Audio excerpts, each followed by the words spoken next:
Hi friends, welcome to my channel. இன்றைக்கி வீடியோவில் பலாப்பழத்தையும் அரிசி மாவு வச்சு அருமையான ஒரு ரெசிபி பார்க்கலாம் வாங்க. வீடியோ போகிறதுக்கு முன்னாடி நம்ம சேனலை புதுசாக பார்க்குறவங்க மறக்காமல் சப்ஸ்கிரைப் பண்ணிடுங்க. கூடவே பெல் பட்டனையும் கிளிக் பண்ணிடுங்க.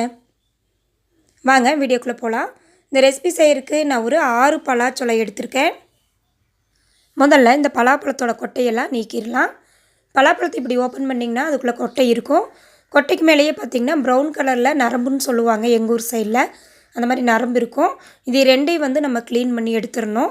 அப்போ தான் நம்ம சாப்பிட்றதுக்கா இருந்தாலும் சரி, எந்த ரெசிபி செய்கிறக்கா இருந்தாலும் சரி நல்லாயிருக்கும். பாருங்கள், இது போல் எல்லா பலாச்சொலையும் நான் க்ளீன் பண்ணிட்டேன். க்ளீன் பண்ண பலாச்சொலையை மிக்ஸி ஜாரில் மாற்றிக்கிறேன். இதை நம்ம அரைச்சிட்டு வந்துடலாம்.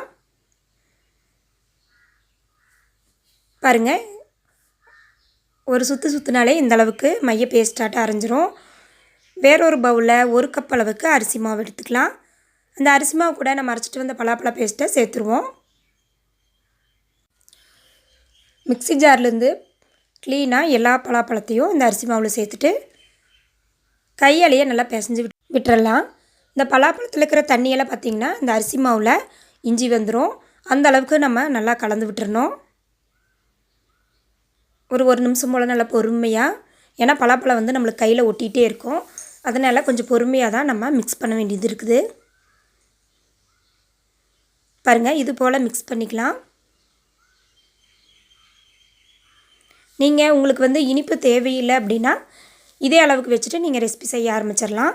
எங்கள் பலாப்பழத்தில் கொஞ்சம் இனிப்பு சுவை கம்மியாக இருக்கிறதுனால நான் கொஞ்சமாக கருப்பட்டி சேர்த்துக்கிறேன். ஒரு 3/4 டீஸ்பூன் போல் சேர்த்துட்டேன். சேர்த்து இதையும் சேர்த்து ஒரு பிசைஞ்சு எடுத்து வச்சுருவோம். நல்லா பிசைஞ்சிட்டு ஒரு 10 நிமிஷம் மூடி போட்டு மூடி வச்சிடலாம். ஒரு 10 நிமிஷம் இந்த அரிசி மாவெல்லாம் நல்லா ஊறி வரணும். அப்போ தான் இந்த ரெசிபி டேஸ்ட்டாக இருக்கும்.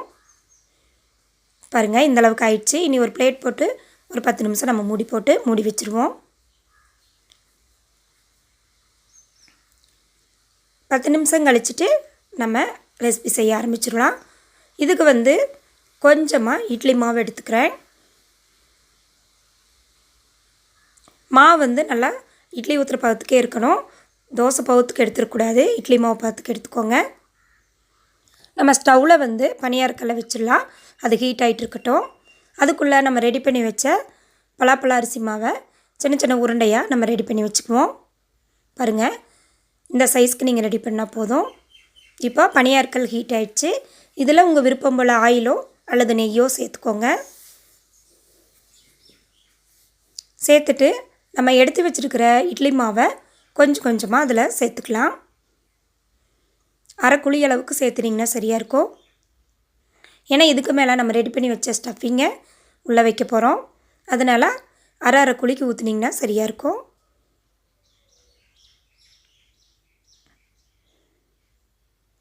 பாருங்கள், இது போல் ஊற்றிட்டு நம்ம ரெடி பண்ணி வச்ச ஸ்டஃபிங்கை இதுக்குள்ளே வச்சுருவோம். எல்லாத்துக்கும் இது போலையே வச்சு விட்டுறலாம். இதுக்கு மேலே கொஞ்சமாக இட்லி மாவை மறுபடியும் நம்ம ஊற்றிக்கலாம்.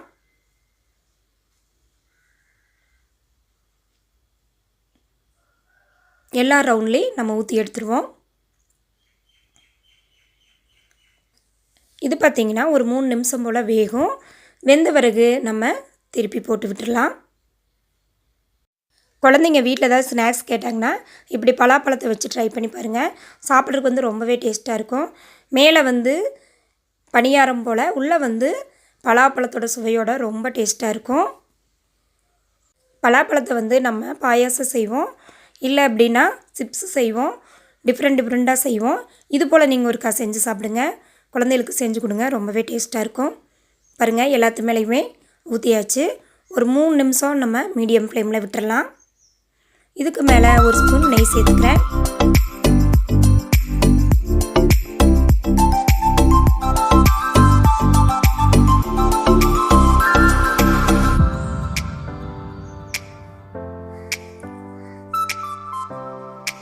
பாருங்கள், ஒன் சைடு நம்மளுக்கு ஓரளவுக்கு வெந்து வந்துருச்சு.